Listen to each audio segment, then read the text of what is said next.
खड्गं चक्रगदेषु चापपरिघान् शूलं भुशुण्डिं शिरः शङ्खं सन्दधतिं करैस्त्रिनयनां सर्वाङ्गभूषावृतां नीलास्मद्युतिमास्य पाददशकां सेवे महाकालिकां यामस्तौत्स्वपिते हरौ कमलजो हन्तुं मधुं कैटभम्।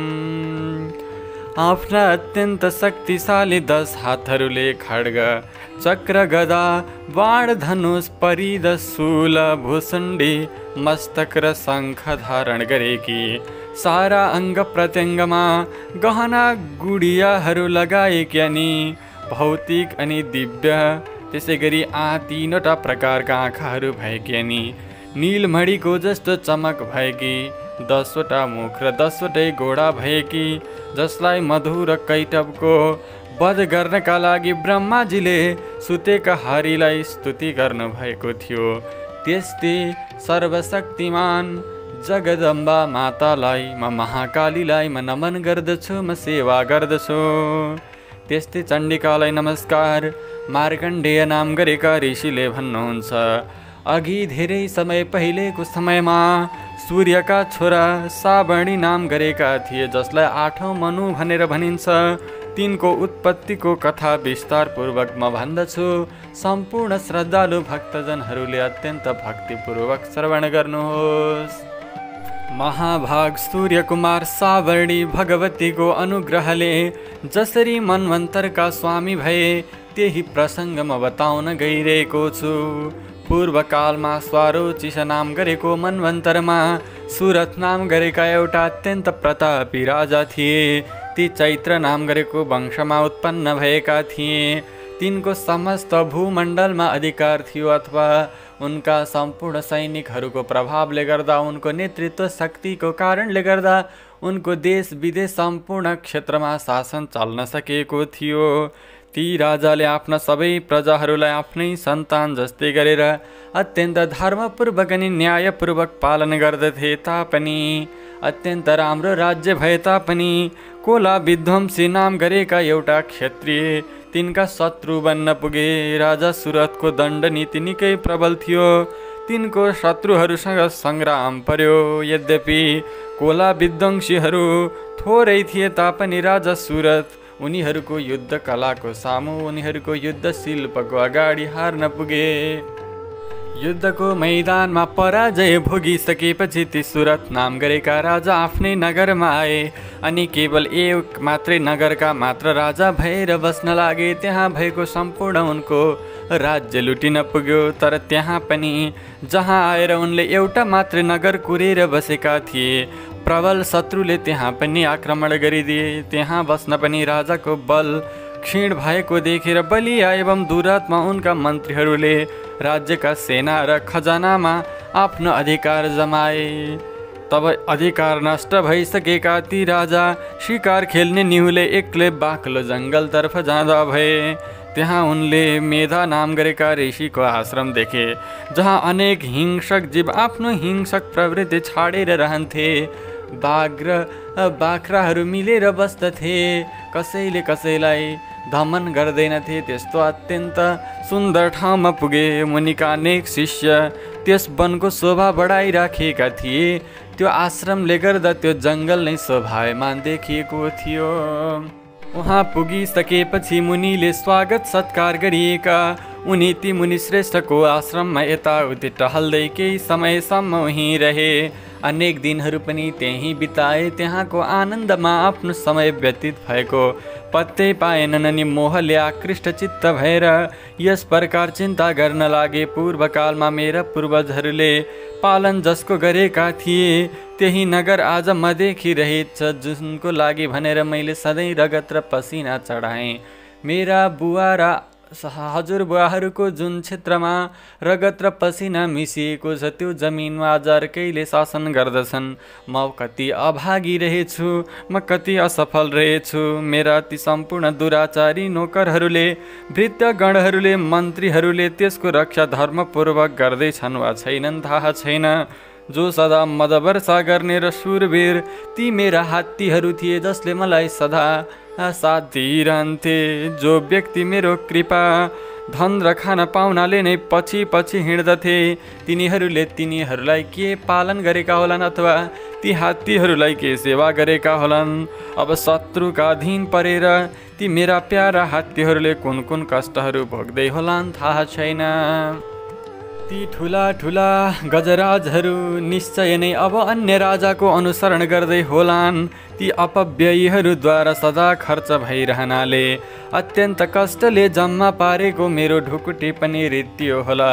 यो र अरू पनि अनेक कुरा राजा सुरथले निरन्तर सोचिरहन्थे। त्यो आश्रमको अत्यन्त सुन्दर माहौलमा भएर पनि उनले त्यो आफ्नो जुन विगतको समय रहेको छ, राज्य रहेको छ, उसलाई भुल्न पटक्कै सकेका थिएनन्। एक दिन उनले त्यहाँ विप्रवर मेधा ऋषिको आश्रम नजिकै एउटा वैश्यलाई देखे र सोधे, हे भाइ, तिमी को हौ? यहाँ किन आएका? तिमी किन शोकग्रस्त र बहुमूल्य मणि हराएको कुनै व्यक्ति झैँ देखिन्छौ? राजा सुरथले स्नेहपूर्वक सोधेको वचन सुनेर उक्त वैश्यले विनीत भावले प्रणाम गरेर भने, वैश्यले भने, हे राजन, म अत्यन्त धनीहरूको वंशमा, धनीहरूको कुलमा उत्पन्न भएको एउटा वैश्य हुँ। मेरो नाम समाधि हो। मेरा दुष्ट स्त्री पुत्रले धनको लोभमा मलाई घरबाट निकालिदिए। म यस समय स्त्री पुत्र धनबाट वञ्चित छु। मेरा विश्वसनीय बन्धुहरूले मेरो धन लिएर मलाई धपाइदिए। त्यसैले दुखी भएर म बनवाएँ। त्यस्तो म यहाँ बसेर यो जान्न सकिरहेको छैन कि मेरा छोरा, स्त्री र स्वजनहरू कुशल छन् कि छैनन्। यस वखत यहाँ रहेको म घरमा ती आफ्ना जनहरूको स्थिति कुशलपूर्वक छ वा तिनलाई कुनै कष्ट छ, केही पनि जानिरहेको छैन। ती मेरा पुत्र कस्ता छन्? ती सदाचारी छन् अथवा दुराचारी भइसके? दुराचारी पुत्रहरू भए भने कहिल्यै पनि माता पिताको कल्याण हुन सक्दैन। राजाले फेरि सोधे, जुन लोभी स्त्री पुत्र आदिले धनको लोभमा लागेर तिमीलाई नै घरबाट निकालिदिए, तिनको निम्ति तिम्रो चित्तमा यति व्रता, यति धेरै स्नेह किन छ? वैश्यले भने, हजुरले मेरो विषयमा भन्नुभएको कुरा सोरै आना सत्य हो अथवा उचित हो, तर के गरौँ? मेरो यो मन निष्ठुरता धारण गर्दै गर्दैन।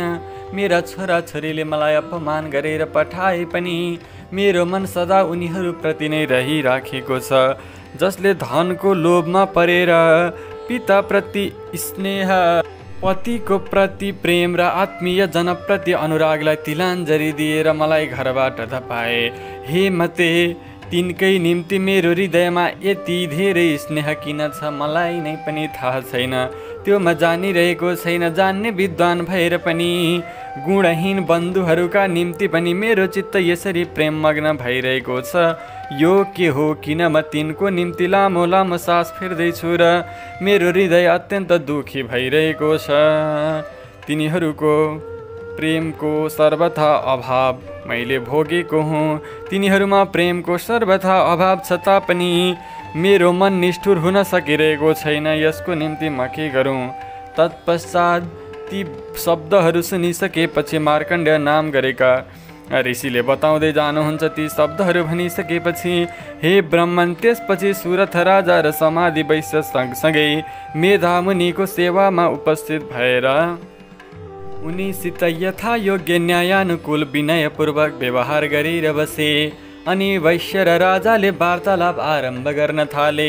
दुवैजना दुःख पाएर जङ्गलमा आएका समाजबाट परित्यक्त भएका ती दुईजना मिलेर आफ्ना दुःख सुखका वार्तालापहरू गर्न थाले। अनि राजाले भने, हे भगवान, म एउटा कुरा हजुरसित सोध्न खोज्दैछु, त्यो आज्ञा हवस्। मेरो चित्त आफ्नो अधीन नहुनाले यो कुरा मैले मनलाई थामेर राख्न सकिराखेको छैन। यसले मेरो मनलाई धेरै दुःख दिँदैछ। जुन राज्य मेरो हातबाट गयो त्यसमा र त्यसको सबै अङ्गमा पनि मेरो मोह बनिरहेको छ। हे मुनि श्रेष्ठ, अब त्यो मेरो छैन भन्ने जान्दा जान्दै पनि अज्ञानीलाई झैँ मलाई त्यसको निम्ति दुःख हुन्छ। यो के हो? यता यी वैश्य पनि घरबाट अपमानित भएर आएका रहेछन्। यिनका स्त्री, पुत्र र भृत्यले यिनलाई त्यागिदिएका छन्। यिनका सम्पूर्ण प्रकारका स्वजनहरूले पनि यिनको परित्याग गरिदिए, तैपनि यी तिनकै प्रति अत्यन्त स्नेह राख्दछन्, उनीहरूकै प्रेममा पग्लिरहेका छन्। यसरी यी र म दुवै साह्रै दुखी छौँ। जसमा प्रत्यक्ष दोष देखिन्छ त्यस विषयको निम्ति पनि हाम्रो मनमा मोहजनित आकर्षण भइरहेको छ। हे महाभाग, हामी दुवै जानिरहेका छौँ तापनि मोहले ग्रसित छौँ। यो के हो? विवेक शून्य पुरुष चाहिँ हामी दुवैमा यो मूढता प्रत्यक्ष देखिरहेछ। ऋषिले भने, हे महाभाग, विषय मार्गको ज्ञान सबै जीवलाई छ, यसै गरी विषय पनि सबैलाई भिन्न भिन्न छन्। केही प्राणी दिनमा देख्दैनन् र केही रात्रिमा देख्दैनन्, तर केही जीव यस्ता पनि छन् जो दिन र रातमा पनि समान नै देख्दछन्, जसका दृष्टिहरू सदा समान रहेका छन्। मनुष्यमा बुद्धि हुन्छ, यो अत्यन्त सत्य कुरा हो, तर केवल तिनै यस्ता हुँदैनन्। पशु पक्षी र मृगादि सबै प्राणीमा ज्ञान हुन्छ। मनुष्यको ज्ञान पनि त्यस्तै नै हुन्छ जस्तो मृग र पक्षीहरूको हुन्छ। जुन ज्ञान मनुष्यमा र ती पशु पक्षीमा परस्परमा दुवैमा समान छ, तथापि ज्ञान भएर पनि हेरै चुच्चामा चारा भोकेका चराहरू हेर, ती सबै पक्षीहरू आफू भोको रहेर पनि मोहवश भई बच्चालाई आफ्ना मुखको दाना खुवाउँछन्। हे नरश्रेष्ठ, के तिमी देखिरहेका छैनौ? यी मनुष्य जान्दा जान्दै पनि लोभवश भई छोराका प्रति इच्छुक छन्। पछि प्रत्युपकारको लोभले तिनीहरू हिर्किरहेका छन्। ती चराका बच्चाले पछि बाबुआमालाई केही नगरे पनि ममताले भरिएको मोहरूपी खाल्डोमा जाकिएका छन्। यद्यपि ती सबैमा ज्ञान नभएको होइन, तथापि ती संसारको स्थिति कायम राख्ने भगवती महामायाको प्रभावद्वारा मायाका खाडलमा जाकिएका छन्। अतः यसमा आश्चर्य मान्नु पर्दैन। भगवान विष्णुकी योगमाया रूपा जुन महामाया छन्, यिनै हरिकी महामाया जसले जगतैलाई मोह पारिन्छ, र यिनै महामाया भगवती देवी ज्ञानीहरूको चित्तलाई पनि बलपूर्वक तानेर मोहमा गाडिदिन्छन्। उनै यो चराचर जगतको सृष्टि गर्दछिन् र उनै प्रसन्न भएर मनुष्यलाई मुक्तिको वरदान पनि दिन्छन्। उनै यी महामाया प्रसन्न भएमा मनुष्यहरूलाई मुक्ति वर दिने हुन्छन्। उनीहरूले जसले यी महामायाको भक्तिपूर्वक ध्यान पूजन अर्चना कथा पाठ आदि श्रवण गर्दछन्, उनीहरूलाई बाँचुन्जेलसम्म सुख र अन्तमा मुक्ति वर दिने पनि हुन्छन्। उनै देवी परमा विद्या हुन् र मुक्तिको अविनाशी कारण भएकी पनि हुन्। संसार रूपी बन्धन पनि उनै हुन् र उनै सनातनी देवी सारा ईश्वरका पनि अधीश्वरी छन्। यस्ता प्रसङ्गहरू सुनिसकेपछि राजाले सोधे, भगवानका हिसा देवी महामायेत्यां भवान् ब्रवीति कथमुत्पन्ना साक्रमास्याश्च किं दैजः। हे भगवान, जसलाई हजुरले महामाया भन्नुहुन्छ, बार बार उनको महिमा गान गरिराख्नु भएको छ, ती देवी को हुन्? हे ब्राह्मण, तिनको उत्पत्ति कसरी भयो? उनको चरित्र कुन कुन हुन्? त्यसै गरी ब्रह्मवेत्ताहरूमा श्रेष्ठ हे महर्षि, ती देवीको जस्तो प्रभाव छ, जस्तो स्वरूप छ, जस्तो रूप छ, उनी जसरी प्रकट भइन् त्यो सब कुरो हजुरबाट सुन्न चाहन्छु। मलाई लागिरहेको छ मैले उनका ती दिव्य कथाहरूको, उनका ती दिव्य लीलाहरूको, सत्य प्रसङ्गहरूको श्रवण गरेर मेरो जीवन धन्य बनाउन सक्नेछु। यस्ता प्रकारका ती वचनहरू सुनिसकेपछि ऋषिले भन्नुभयो, हे राजन, वास्तवमा ती देवी नित्य स्वरूपा नै छन्, अर्थात् तिनको कहिल्यै पनि लोप हुँदैन, कहिल्यै पनि नाश हुँदैन। संसार रहँदा पनि उनी हुन्छन्, संसार नहुँदा पनि उनी हुन्छन्। हे राजन, उनैले समस्त जगतलाई व्याप्त पारिराखेकी छन्, तापनि उनको प्राकट्य अनेक प्रकारले भइरहन्छ, त्यो मसित सुन।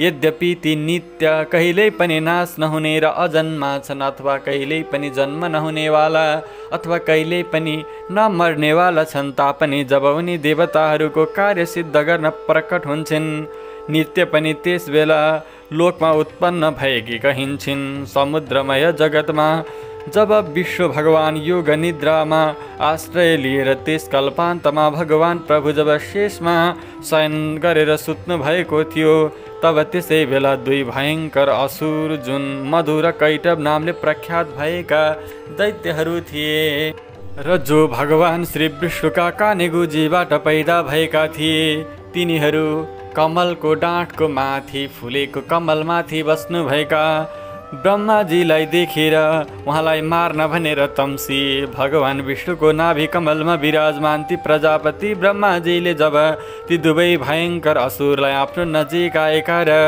विष्णुलाई त्यो समुद्रमा त्यो क्षीरसागरमा सुतेका देखे त ती योग निद्राको एकाग्र चित्तले स्तुति गर्न आरम्भ गरे। किन हरिलाई ब्युझाउनका लागि कस्ती भगवती भने हरिको आँखामा हमेशा रहने, जो यस विश्वकी अधीश्वरी जगतलाई धारण गर्ने, पालन गर्ने र संहार गर्ने तेज स्वरूप विष्णुकी अनुपमा शक्ति हुन्। उनै भगवती निद्रा देवी को ब्रह्माजीले स्तुति गर्न लागे। ब्रह्माजीले महाकाली, महालक्ष्मी, महासरस्वती स्वरूपिणी दुर्गा भगवतीलाई सम्झेर स्तुतिमा भने, हे देवी, तिमी नै स्वाहा हौ, तिमी नै स्वधा र तिमी नै वसटकार हौ।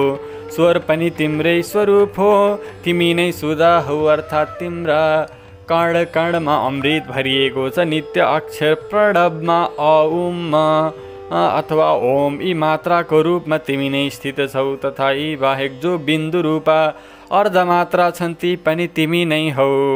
देवी, तिमी नै सन्ध्या हौ, तिमी नै सावित्री हौ र तिमी नै परम जननी हौ।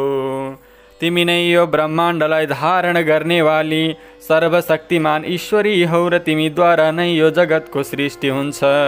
तिमीद्वारा नै सधैँ पालन र कल्पान्तमा सबैले आफ्नो गास तुल्याउँछौ। हे देवी, जगतको उत्पत्तिको समयमा तिमी नै सृष्टि रूपा हौ, त्यस्तै पालन कालमा स्थिति रूपा हौ। ए सम्पूर्ण जगतमा व्याप्त भएकी जगन्मयी देवी, त्यस्तै यस जगतको कल्पान्तमा संहार रूप धारण गर्दछौ। तिमी नै महाविद्या, विद्या की खानी तिमी नै महामाया, माया की खानी तिमी नै महामेधा, त्यसै गरी महास्मृति हौ। तपाईँ नै मोहरूपा महादेवी र महाश्वरी, त्यसै गरी महासुन्दरी हुनुहुन्छ र तिनै गुणलाई उत्पन्न गर्ने सबको प्रकृति पनि हुनुहुन्छ भन्दै ब्रह्माजीले स्तुति गर्न लागे। कालरात्रिर महारात्रिर मोहरात्रिश्च दारुण, त्वं श्रीस्त्वमीश्वरी त्वं ह्रीस्त्वं बुद्धिर्बोधलक्षणा। तिमी नै डरलाग्दी कालरात्रि, महारात्रि, मोहरात्रि पनि हौ। तिमी नै श्री, तिमी नै ईश्वरी, तिमी नै री र तिमी नै बोध स्वरूपा हौ। लज्जा, पुष्टि, त्यस्तै तुष्टि र तिमी नै शान्ति र क्षमा पनि हौ। तिमी नै खड्गधारिणी, तिमी नै शूलधारिणी, घोर रूप र गदा चक्र धारण गर्नेवाली परम भगवती हौ। आफ्ना साथमा सदा शङ्ख लिने, गदा लिने, धनु लिने, बाण लिने, भूषण्डी र परिगाद अनेक प्रकारका अस्त्रहरू लिने साक्षात देवी भनेकी तिमी नै हौ। तिमी सौम्य र सौम्यतर छौ, सारा सौम्य भन्दा पनि अति सौम्य, अर्थात् सम्पूर्ण सुन्दरीहरूमा पनि सबैभन्दा सुन्दरी तिमी नै हौ। परको पर भन्दा पनि पर रहने परमेश्वरी तिमी नै हौ। हे सर्वस्वरूपे देवी, सत असत अखिल वस्तुमा विद्यमान नै जो जति पनि सामग्री रहेका छन्, जुन यो सारा ब्रह्माण्ड नै रहेको छ, त्यो सबको जो शक्ति हो त्यो शक्ति तिमी नै हौ। तब तिमी के स्तुति गरिन्छौ, जुन तिमीले जो जगत सृष्टि गर्ने, पालन गर्ने र संहार गर्ने त्यस्तालाई पनि निद्राको अधीन पारिदिएकी छौ भने तिम्रो स्तुति गर्नमा को समर्थ होला। म शिव र विष्णुलाई पनि तिमीले नै शरीर धारण गराएकी हौ, अथवा उनीहरूको अस्तित्वलाई सबैका सामु प्रकट गराएकी हौ। अत तिम्रो स्तुति गर्न सक्ने शक्ति कसमा छ र हे देवी, त्यस्तै तिमी आफ्ना उदार प्रभावले नै प्रशंसित छौ। अब यी दुर्धर्ष मधु र कैटभलाई मोहमा पारेर जगदीश्वर विष्णुलाई चाँडै जागा गराइदेऊ र यी दुवैलाई मार्ने बुद्धि पनि भगवानको चित्तमा उत्पन्न गरिदेऊ। तब ऋषिले भन्नुभयो, हे राजन, यस्ता प्रकारले मधु कैटभलाई मार्न विष्णुलाई बिउझाउनका लागि त्यहाँ ब्रह्माजीले स्तुति गरिएकी तामसी देवीले तब ती भगवानका नेत्र, मुख, नासिका, बाहु, हृदय र वक्षस्थलबाट निस्किएर अव्यक्त जन्म ब्रह्माजीको दृष्टिको सामु उभिन्। त योग निद्राबाट मुक्त भएपछि जगन्नाथ जनार्दन श्री विष्णु भगवान एकाडवको जलमा शेष शय्याबाट उठेर अनि ती दुवै असुरलाई देखे। ती दुवै मधुकैटभ अत्यन्त दुष्ट, अत्यन्त बलिया र पराक्रमी थिए।